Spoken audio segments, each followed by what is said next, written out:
Hello and welcome to this video in the series about each of the new constituencies. For this video we're looking at one of the new constituencies in the southwest. In this short video we will look at the details on the new constituency, how this new one is formed, the previous results, the 2019 results, current candidates, and make predictions with different levels of how bad of a day it might be for the Conservatives. Please comment below for anything you'd like to see and subscribe to our channel to see new updates that we'll do and discussion videos as the election gets closer. There are lots of changes with boundaries in the next election, so we're going to give a quick overview of how the boundaries are changing and how it's going to affect each seat. Only 65 seats, or 10% of the seats, are staying the same, so here we're going to compare how the new seat compares to the main one that is replacing. There are some huge changes, such as the city of Chester, which now has 2 seats, but some seats are being completely dissolved, with populations moved to neighbouring seats. So why are the boundaries changing? Every so often there are boundary changes to represent the current population movements. Some of them are based on land, without any population, and some of them are just because of population, for example new housing estates. 2021 was the census year, which has helped inform these changes. The last major change in the boundaries was 2010. Now let's look at some of the details about the constituency. There are 8 regions in England, with Scotland, Wales and Northern Ireland on a country basis. There are 32 seats in Wales, 57 in Scotland, 18 in Northern Ireland and an average of 60 in each of the English regions. The population can vary hugely. The highest is nearly 152,000, which is in Birmingham Ladywood, while the lowest is less than 27,000, which is in the Western Isles of Scotland, which also has the lowest electorate at 21,000.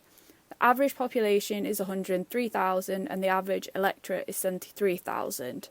The largest area is the most northerly mainland seat, which is Caithness, which is nearly 12,000 kilometres squared, or approximately 100 times the size of Manchester. The average is 380, while the smallest is only 6.8.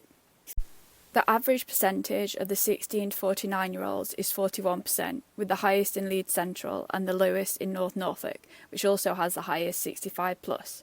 The average 65+ is 38%, with the minimum at 15%, which is in the area around Canary Wharf. Density averages nearly 1,400, with the highest in Bethnal Green and the lowest in Caithness. This constituency has a boundary change. This constituency is affected by a boundary change. Because of this, we now have populations from multiple old seats. These percentages are based on population, not land. When we're looking at the winner in 2019, it's a bit more relevant to the seats that are now made up from multiple old seats. Nevertheless, this is the result from 2019, with the winner and whether the seat was held or it changed. Here are the winning party and those that came second, and also the majority. The size of the majority is key when considering how this seat might change. Maybe not so much when there's a big Labour majority or Lib Dems, but for pretty much any Conservative seat, it's possibly not considered safe, bar a very extreme few. The same to the SNP. Some of these are really up for grabs, particularly for Labour and the Lib Dems. Here we see the vote share at the last 4 elections for the 5 main parties in England: the Conservatives, Labour, Lib Dem, Green and a combination of Brexit or UKIP. The Brexit UKIP vote was distorted in some constituencies in 2019 because if they were held by the Conservatives in 2017, they didn't stand against them. Nevertheless, we can see the changes that occurred throughout the different elections.